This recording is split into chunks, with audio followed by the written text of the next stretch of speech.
industry. In recent years, leading ladies have taken center stage and shattered the glass ceiling in sports, finance, art, you see, and they are everywhere. From powerful performances to trailblazing careers, these women are paving the way for future generations.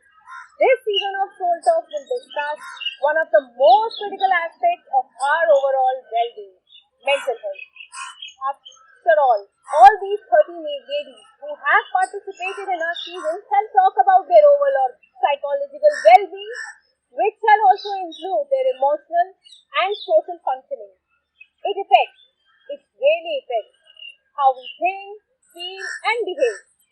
Mental health is a crucial part of our overall health and well-being, just like physical health. I'm your host, Navita Berry, Business Head of Soul Wellness, and today I have one of the most influential leading ladies in the marketing field. A business leader with almost 22 plus years of broad experience, cutting across industries and B2C to B2B verticals, a TEDx speaker, travel and art enthusiast. Ladies and gentlemen, joining us today is the Head of Sponsorship Strategy and Government Relations, FIFA Under-17 Women's World Cup Football India 2022, Ms. Shaalu Wadhwa. Hi Shalu. First of all, thank you so much for coming on Solh Talks, Leading Ladies Season 1. You are the first one who we are shooting with. I know you are excited. I am also pretty much excited and I hope our audiences are also excited. So just let them know what you are doing, what are you passionate about and how come so much things you have achieved in 22 years, man. Because of age. I'm Shaalu Wadhwa, and I've been working for way over 20 years plus across industries from media to sports to kids, and worked with a lot of international brands. I worked with a lot of brands when they were launching in the country. So there's a lot of learning you get when you are launching brands in the country. I've enjoyed my period of work and career. I'm still working and still continuing to work. I love traveling. That's one of my biggest high, and it's something I feel like the best form of education and my idea of religion. It's a religion that I believe in. I'm passionate about pets, about kids, about sports, about giving back to society, and these are some of the areas that I just really love. I'm also I won't say fitness, but I feel very spiritually attached to yoga per se. I work out a lot, but it's quite up and down, so I'm not perfect in that area. It's always a struggle, but I'm constantly at it. Looks very well, and frankly speaking, looks like you are working a lot. I'm trying very hard, especially with the winter fat. Can imagine.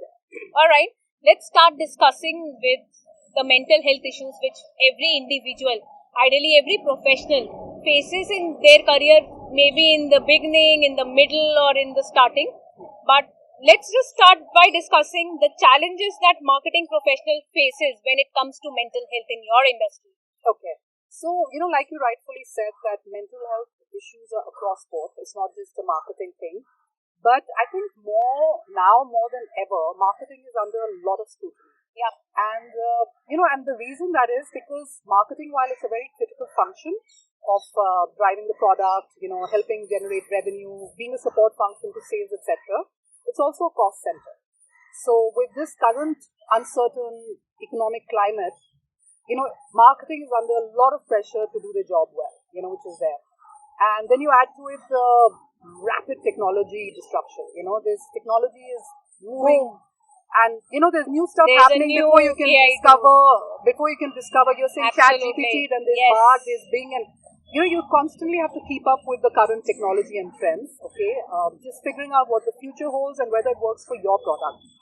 Then add to it social media. You're uploading ads, you're creating content, writing content, briefing your agency, monitoring, tracking campaigns, customer feedback, customer responses.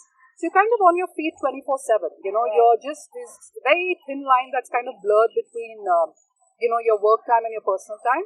So if a customer comes back at 8 o'clock and he or she wants to write a feedback on the product or on our, social media handle, I can't at my level say, okay, it's 9 o'clock or it's 8 o'clock and my job is done, Even if I'm not personally responding, there's a team. So I have to kind of guide them, provide them some sort absolutely, of... Absolutely. So you're on your feet 24/7. So you're unable to unplug, which is there. There's expected real-time response and, service, literally like service that is there.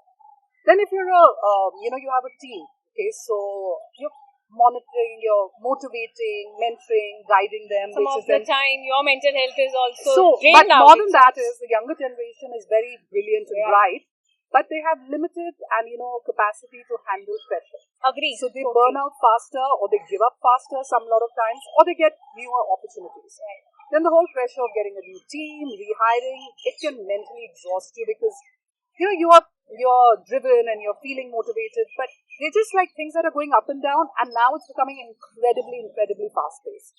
Add to that the post-pandemic paranoia, the post-COVID-19 catch-up. There's so much to make do because of the 2 years that one lost. So everybody is under pressure to perform, which is going there. Then there's the consumer is changing, so the behavior of what I understood the consumer before COVID and post-COVID, I'm learning and unlearning every day. And the consumer is changing faster because of technology. So it's not like today they like TikTok, tomorrow they like Instagram, and you're still kind of navigating and figuring out how and where do I, step in. And the beauty of it all is you're expected to do a lot more with a lot lesser. So the budgets are still less, the resources are less, the team is less, and depending on the workplace culture that you are in, it could be a very competitive environment where they give you a brief at 4 o'clock and I want this first thing in the morning.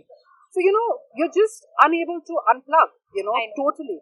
But I must add one very important point.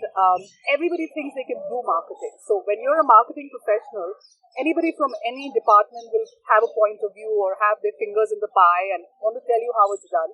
They all become cricket commentators. They're telling you how to bowl, how to bat, how to field. And I'm like, I'm not telling you how to sell. I'm not telling you how to do finance. Why are you telling me, what to do? So then you're managing, people around you. You have to be in a certain sort of back off, but take feedback without sounding rigid, etc. So yeah, it's crazy, and you're constantly auditing your mental energy. Right. You have to structure your day, otherwise you'll go crazy. Absolutely. You have to prioritize. You have to figure out of the 10 things, what are the 3 things that are achievable. It's very nice to have a massive to-do list, and I'm going to be this person. Start at 8 o'clock, finish at 8 o'clock, etc. You have to learn to delegate. You have to learn to outsource. Absolutely. But I think the most critical aspect is you have to set realistic expectations. Agree. Both to your team above, to your team below, and to the management at large, that, boss, there's so much one can do. So even as an organization, you have to prioritize what are the things you want to achieve within the plethora of, ambition that we have half the time. So yes, marketing is under a lot of pressure. Seems like you just poured my heart out. Yeah. Being from the same profession, it's very, very hard. Can totally understand what you are trying to say. Okay. Anyways, so what I know is you are also a very big advocate of mental health. Yes. And you have a lot of your own mental health issues somewhere on the ground. Can you share some experiences with us and our audiences so that they can also understand how it is better and how you can cope up to have a very good mental health? Sure. To start with, I'd like to highlight and be very, very clear about the fact that I'm one of those very, very fortunate people. I have a strong support system with my friends and family, and I can always reach out to people. And I'm saying despite that, okay, there are times where you need help that your friends and family, I wouldn't say unable to, maybe not equipped to help you through your situation at that point in life. So I'm very adventurous. I travel a lot. I travel a lot alone, a lot of solo trips. But more than that is I've been shifting jobs. I've been shifting cities, So every time you shift a city, it's a task. And task meaning I like it, but you don't realize the challenge till you actually move. So when I moved to Bombay, I was fairly much younger when I did. I was excited, own place, setting it up, doing all that, a lot of responsibilities. But at that period, I went through an incredibly personal crisis, okay, which I had friends I reached out to and which was there, but I'd become a bit of a mental mess. Because of that mess, one, I didn't have the ability to process that, okay, this requires help immediately. I was going through it, going to work, coming back, exercising, getting back home. I was living alone, so while I'd speak to friends, people had their own lives and doing whatever. call up my folks at home, so I could tell them. But I was struggling, and a lot of it started coming out at work. Whether I was getting hyper, or I was getting angry, or it was coming out on the team, etc., or I was handling the pressure but not feeling good about it. I'd come back home and, feel flustered a lot, but somewhere luckily I had a bit of wisdom which said, okay, this is not normal and I need help. And at the time, because, this was many, many years ago, the concept of mental health was not zero, there. Nobody zero. knew.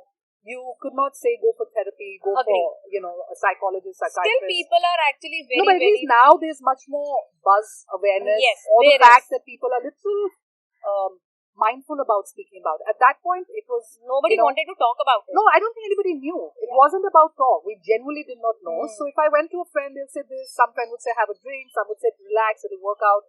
Don't worry, you're being paranoid or you're being hyper or whatever, or you're overthinking it. Just chill, have a drink or whatever. And some friends would talk you out, a bad day, etc.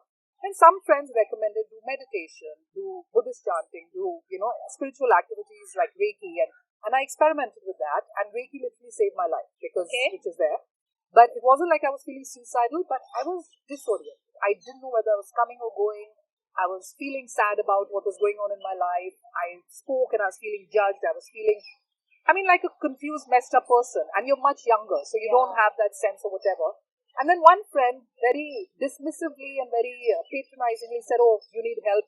You should go see a psychiatrist. And those days, literally, it was hurtful. It almost seemed like you're psychotic and you need, some sort of, mad creature. So it didn't sit well with me. It also didn't sit well because she was a dear friend and I expected her to hold my hand, But I think she just said it and kind of, wasn't there. Yeah. And she said it in a very mean way, but maybe she knew better. But, when you're vulnerable and when you're low, you can't take information where something is thrown at you and which you're completely unaware. To my credit, I still started figuring it out. I didn't know whether I had to go to psychologist, psychiatrist. You don't even know the difference, which is there. Anyways, I found a psychologist, a very elderly lady, and she was lovely, okay? And I went to her and I said, this is going on and I'm feeling I don't know what to do and I'm all over the place and everything. And then she calmed me down and she said, see, you don't need therapy. You don't need any sort of medication, etc. You're going through a crisis, which is a phase. It's not a situation of permanent in your thing because you're very coherent on how you've articulated your problem. So she said, you've said it in order, you said it. You need help, but not in a psychologist or a thing. So she gave me some advice, told me to do that, and I continued with my Reiki, and God willing, I was very, very good with it and everything, and it really helped me. Now, whether I needed serious help or not, so it was one of the things that kind of alerted me about, okay, you can go off the rack for a while. You might be this completely confident, doing your work regardless of what's going on, but it's projecting on everything and everyone around you, where you are not realizing you're a mess. Right. But people can see it and they're also like, okay, something's wrong with her, avoiding you. So you're feeling double guilt, which is there.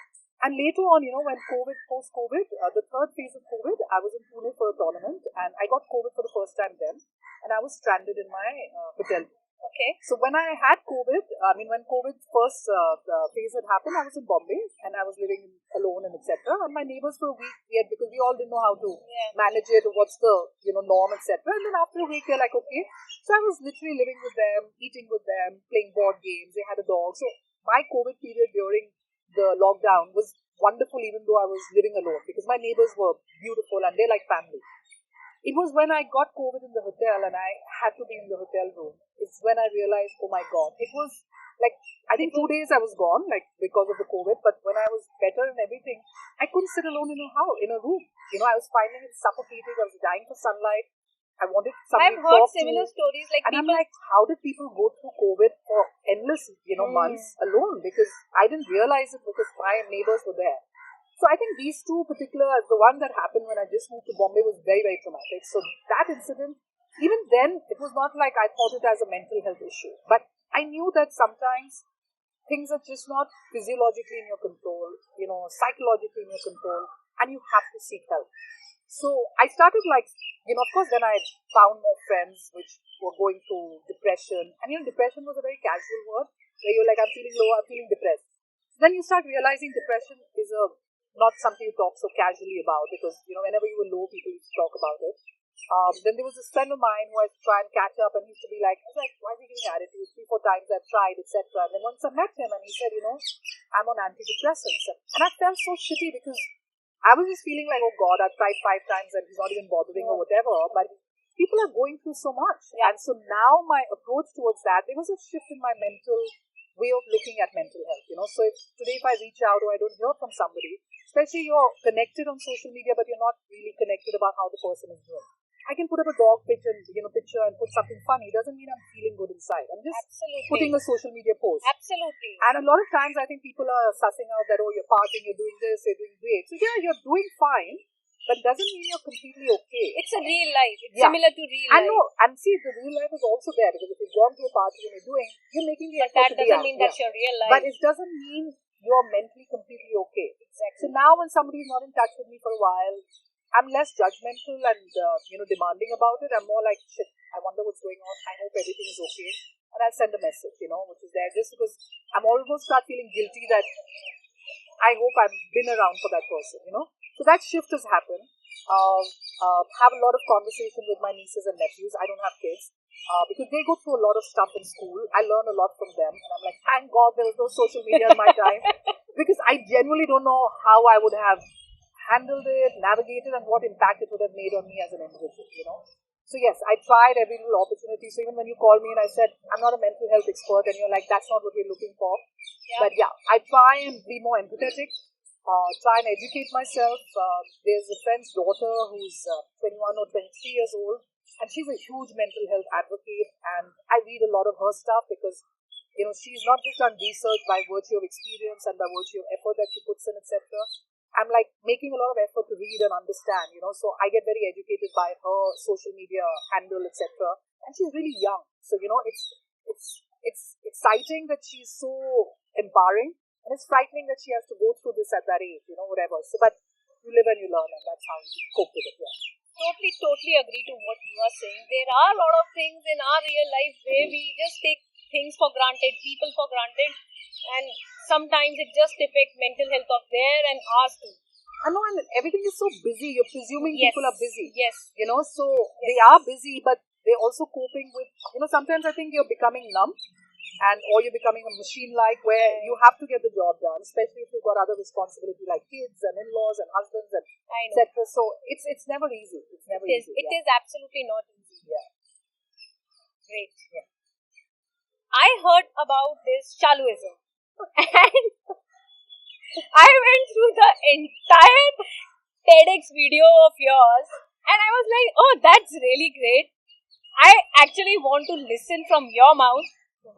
How did you come up with this Shaaluism concept, and what is this about? So this is, I play a lot on words, and I wouldn't call myself a drama queen, but I put some sort of content around things that I do, and Shaalu's my name, and Shaaluism is just basically a gamut or a collection of value systems, things that I really believe in, things I espouse, things I like to talk about, things I like to practice.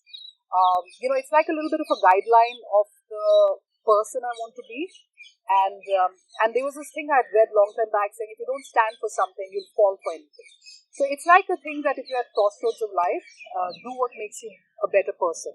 Now, better person would differ from person to person, what they think is better versus. So it's not a judgment, but it's to keep myself in check and remind myself of the things that I believe, because I wouldn't say I'm human only, but you digress, you get carried away. You read the Bhagavad Gita, which says be less materialistic, and the moment COVID gets over and, the job is back in line and you're like, everything is, first thing you're doing is shopping. So it's never, you can never become the queen of spirituality or be that level of things. Then you realize that I tell myself next life, and whatever. So some of the things is like giving back to society. I just feel at any age, any stage, and it doesn't have to be dramatic. It can be something simple, but we must give back in some form and shape. Kindness to animals, education for children. My love for travel, because I feel it helps you understand human beings better. Because other than education about places and excitement and fun, you're interacting with people who are completely different from you. So it kind of teaches you a lot about yourself, because how you respond to them and how you don't, etc., etc.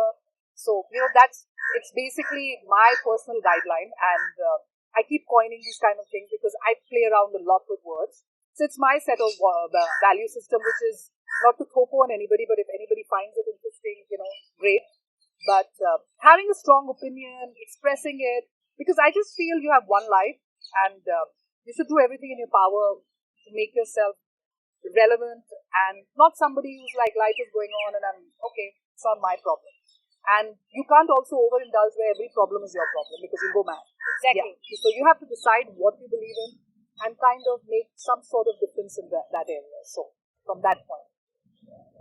But it's not popular. Yeah. I've heard you like one of the famous poets.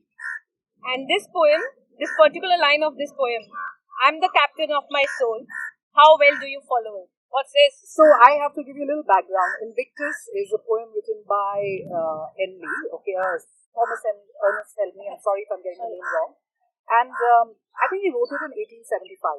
And the premise of this is that you cannot give up because his foot was amputated. Okay. So this was his way of, self-mastery, where despite what life rolls out, despite whatever stuff that happens, what tragedy happens, you can't afford to give up and you have to keep moving. Sorry, amputation didn't mean this thing, but you know what I'm saying. Yeah. So it's more about, and Invictus literally means unconquerable and undefeatable in Latin. So and the way I discovered this poem was, I'm a huge admirer of Nelson Mandela. And when he was in prison, he used to read this poem. And it was a big inspiration for him. And when I read about it, I'd read his autobiography, etc., I was very inspired, other than what the meaning of the poem, etc. It was also the simplicity of it. So it says literally, no matter how straight the gate or, how punished the scrolls, I am the captain of my fate. No, I am the master of my fate. I'm the captain of my soul. So for me, what it means is, no matter what life rolls out, whatever destiny rolls out, you can make your life and your destiny the way you want it. You'll meet an astrologer and say, "Ye to nahi ho paega, wo nahi ho paega," but you want to do this. I'm just saying simple example, okay? So you have to say, okay, I want to do this, I'm going to do this. And I'll give you an example like, when I finished college, I wasn't very clear about what I wanted to do, and everybody said, MBA karo iske baad, whatever. I said, I'm not going to do an MBA because everybody's doing it, and I don't know what I'll do with it after that, because I didn't know that if you did an MBA, okay, I wasn't sure I wanted to do marketing. So I'm a person and a professional who's worked for more than 25 years, and I don't have an MBA. And at no point I'm saying don't study or don't do an MBA. I believe very strongly in education. So please study as much as you can. I'm just telling you my story. But the point I was trying to make is that because I didn't have an MBA doesn't mean I couldn't do marketing. I learned everything on the job. I worked very, very hard. I worked very smart, and I was very fortunate to have some really great teachers, because I was very lucky, because it makes a lot of difference, So I'm a marketing professional. So it's not like you don't have, and many times I went for a job, they said you don't have an MBA. So yes, so be it. But that's a reality. It wasn't about them being personal because they had their criteria. So there is a price you pay for everything, whatever. The other thing was when I was in college, I wanted to live and work in New York. Okay, so I was doing very well. I was living in Delhi, working, career was going great, getting promoted, blah, blah, blah. Then I was like, I turned 30 and I'm like, what about my New York dream? And at the peak of my so-called career, or the peak of my career, I decided, okay, if I don't do it now, I'm going to become a complacent, happy-go-lucky, traditional, keep on growing in my career, but there's a dream I want to do. And so I quit my job. I had a few contacts. I had a few friends in New York. And I'd given myself a timeline for 2 years. And I left and I worked over there. I did all sorts of odd jobs. And that was another area of my mental health because I was all alone. As in alone meaning I knew, but New York is 10 times tougher than Bombay or Delhi. City is different. This is the entire country. Yeah, and not that it's not like you could make international calls and start crying on the phone and saying, ye nahi ho raha, wo nahi ho raha, etc. But it was, and the beauty about New York is people think it's a city that doesn't sleep because, you're partying or whatever. No, the city doesn't sleep because everybody's working 5 jobs, right. I'd be coming back and I'd talk on the train to somebody and they'd be like, the third job, they're finishing. And I also did a lot of odd jobs. Unfortunately, I didn't get my work visa, etc. Tried, and I was exhausted. I finished all my money and I came back and I went straight to Cochin because somebody promised me the work visa. He said, if you go work in my BPO. So I come straight from New York back You to landed on Kochi, Kochi. and I was just like disoriented because I was Oh my tired. God. I wanted to be home and taken care of and not running around, etc. That also didn't pan out. Then I moved to Bombay, restarted life again. I stayed with a couple of friends, then got a job, moved into my own place, etc., etc. Then I was in Bombay. I'd taken breaks in between, and I've been restarting my life. Like during COVID, I lost my job, so then again I restarted. So I'm saying nobody tells you what you should do. You have to decide, and it's not easy. I'm not saying that everything you decide will happen, but you feel happier that you're doing things that is something you wanted to do, and life is not just about a job or getting married or having children. There are a lot of things you want to do and aspire, and if you're fortunate enough or courageous enough to do it, go all out because things. So I think all these incidents, all these experiences helped me be a little bit more, gave me a lot more perspective, and strength. I think just comes naturally at your point because you don't want to get down and you're like captain of my ship and captain of my soul and master of my fate. So it was a driving force behind, reminding me that when I was down and out, and I'm like, okay, one day I'll get up and start kicking ass. So that's what it is. So yes, this poem is always, the times it goes off my radar and then I'm like sitting and suddenly it comes like a little, Hindi Feeling music. dull when you are. Yeah, and when it just comes back or something like how you brought it up, like recently I was thinking of something, I'm like, shall I do this, shall I do this? And then you said about this, I said, oh God, yeah, that's true, I remember this. So you need reminders. You can get very complacent in your, achievements sometimes or in your comfort zone. And I like pushing the boundaries. I enjoy it. I don't like complacency. Like a lot of people, I don't see myself as a lady of leisure. I see like even when I have all the money in the world, I'll be doing something exciting or adventurous. I'm a worker. So this is a stimulation for you. Yes. Work. Yes. Work is a stimulation for you. It Any keeps form. you It doesn't have to building. be a job. It has to be something that I'm doing that excites me, meeting people or making a difference where, you're adding value to things, Right. which is there. I've never had the ambition that, I joined a job, okay, in 5 years I have to be this level, and by 10th year I should be a CEO. I want to do a good job, deliver what I can, add value to. And I always felt very passionate about the products I worked with. So, but it was never and when people say ambitious, I'm very ambitious, but it wasn't for titles. It wasn't like, okay, you have to be VP. For your own personal growth. Yes. And for me, work was something that would give me the opportunity to live my life. Right. Whether it's travel, whether it's pursuing new things. The other things I love doing is, learning a new skill every quarter. So everything you do need money. So what's the new skill you learned? When? Which quarter? This quarter. It's still ongoing. It's just getting up from the winter, sluggishness and kicking ass and getting back to life because I'm not good with winter. So that was and that's another thing that takes a toll on your mental well-being. Yes, The weather. absolutely. The weather. So all these poems are very, very inspirational and help you get back on track a lot. And I find it very empowering, when it says I'm the master of my fate and I'm the captain of my soul, like it's all with me, so that gets me excited. All the dramatics. Wow. Anyways, thank you so much. Most it welcome. was really, really nice having you here and specifically talking about different situations of your own journey as a marketing person and as a professional. It was absolutely It's been a pleasure, and I'm so glad I'm the first one. And I genuinely hope I won't say motivate, but add any value to any person. I'll be very happy. Absolutely. We are looking forward to having a lot of conversations. And with that, I would like to just give you a small token of love from our side. Oh, lovely. Thank you for Always excited to get free gifts. Thank you for participating in not the at all. episode. It's an absolute pleasure. And not a big thing, but what we have done is we have just created a little bit of soul calmness hamper for you. I hope you will like it. I think a logo should show I'm a marketing person. Thank you so much. And certificate we did it.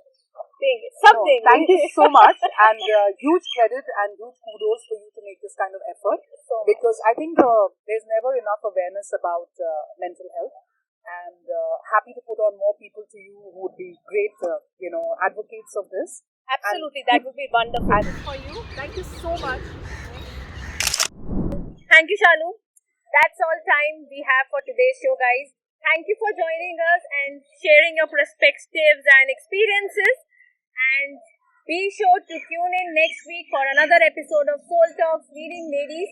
Thank you for watching, guys, and have a great day.